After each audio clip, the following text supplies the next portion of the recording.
Hi, my name is Tina Palacios. I'm the Senior Community Manager from Infinity Ward.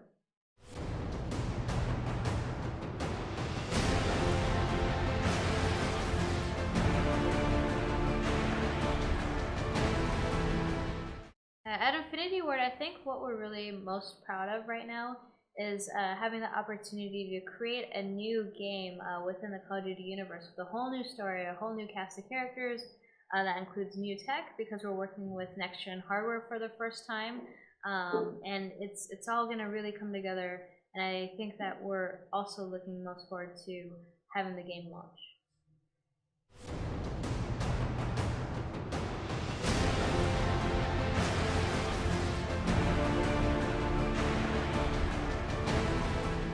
With dynamic map events, the reason why we wanted to incorporate it into multiplayer was because we wanted players to feel those single-player cinematic experiences in multiplayer as well. So not only are you going to fight against your opponents online, but you can also depend on the environment and use it to your advantage based on each dynamic map event in multiplayer. So each one is going to be unique to each map. And every time you jump into the map, you can expect that you can utilize it in the same way each time. But all the dynamic map events are going to be unique. So let's say on Strike Zone, for instance, you're running around a stadium. One person, if you're the first person to get it, can earn something called a Kem Strike. What it does is you can use it to destroy the map in its entirety, and it essentially becomes a whole new map because there's new pathways and sight lines around all the debris that you're running around. But there's also other maps too that are a little different from that. So for Whiteout, for example, you're running around in the snow, and there's going to be a satellite that will crash into the earth on the ground, and you and your teammates can fight over it and try to get to it first to see what it has dropped from the sky.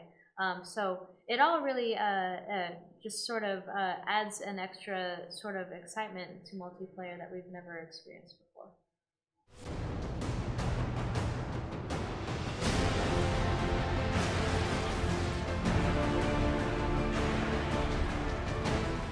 I think Call of Duty has really gotten to the point, especially with Ghosts, is that you can't ignore your fan base anymore. You know, it's grown so much over time that you naturally just want to pay attention to their wants and needs, but on top of that also sort of get a feeling for how they're playing the game online itself. So when we're making Call of Duty Ghosts multiplayer, we looked really closely at a lot of YouTube videos because it's easy to see some of the feedback that we're getting, but also watch it in action. So not only did we look at YouTube, but we also looked at Facebook and Twitter. We looked at Reddit. We looked at our message boards especially. And any feedback that we received, we took it very seriously.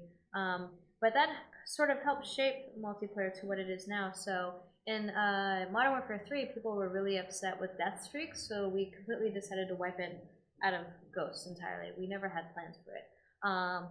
But there's also small details that we've changed as well because of our fans. So if you want to play online as a female, you can. But not only that, but we watched the way people play on YouTube, and we saw that there's a culture out there where people love throwing C4 and detonating it right away, and we never anticipated fans would do that. So we made something called the canister bomb, where once you throw it, it goes off immediately. So it's sort of not only trying to create new experiences for fans, but also sort of helping them continue on their favorite sort of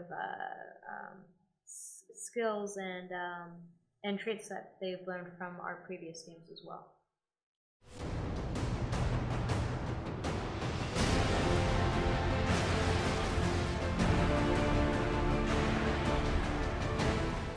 So for new fans that are jumping into Ghosts, we have this new game mode called Squads. Part of the reason why we made it separate from single player and multiplayer was in the fact that we know people are going to spend a lot of time invested into creating each of their 10 soldiers. And so what you can do if you're new to Call of Duty is you can still create your soldiers and play in squads. Now, we have various game modes within squads, so you can either play against bots if you want, you can play with your friends against bots, or even against other people.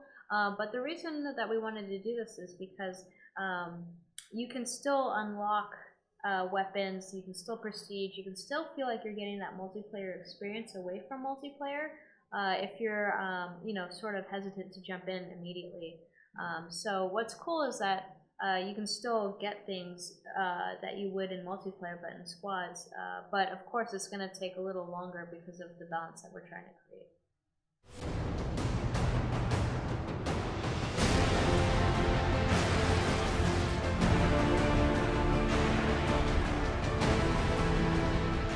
So what's funny about Riley is that we've had dogs in Call of Duty in the past, so we never really expected the sort of reaction to Riley that we've been getting. You know, there's been a lot of fan art, people have made YouTube cartoons, people put him in silly situations and funny gifs that we all enjoy sharing.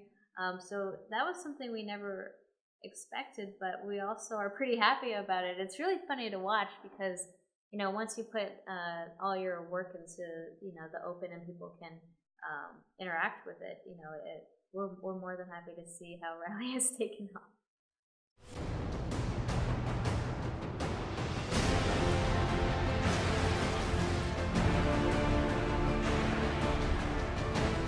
So the reason why we put in females has two reasons, kind of. The first was that because we were trying to give more control to fans in terms of the way they experience the online portion of our game, it was only natural to put in females into that, right? Since you're going to be able to customize the way you look. But not only that, before we even announced our plans for multiplayer, we were getting a lot of requests to have female soldiers in the game.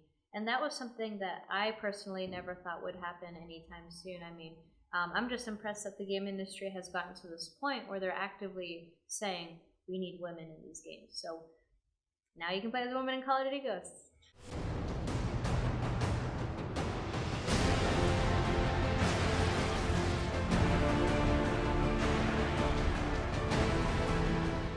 Audio team always works hard on every game, but I feel like they're the ones that don't really get a lot of the attention or credibility that like maybe some of the artists get, right, for making the game look good. But the audio team has been working really hard on the game this year. They went out into the desert and they recorded new explosions. They were in over 100-degree heat, which I think is like 45 Celsius in Europe. They also worked really hard on improving the experience online. So when you fire a weapon in previous Call of Duty games, it always sounded the same, but they totally changed that this year on every platform. So now when you fire a weapon with the 80-star reverb system, it's going to take into account where you are in the environment, and that's going to change the sound. And I think that's something that's really impressive, and I don't think many other games have done that yet, to my knowledge. So that's just something I wish more people would give like the audio team credit for. But I know that in the end, we're all just really happy if people enjoy the game.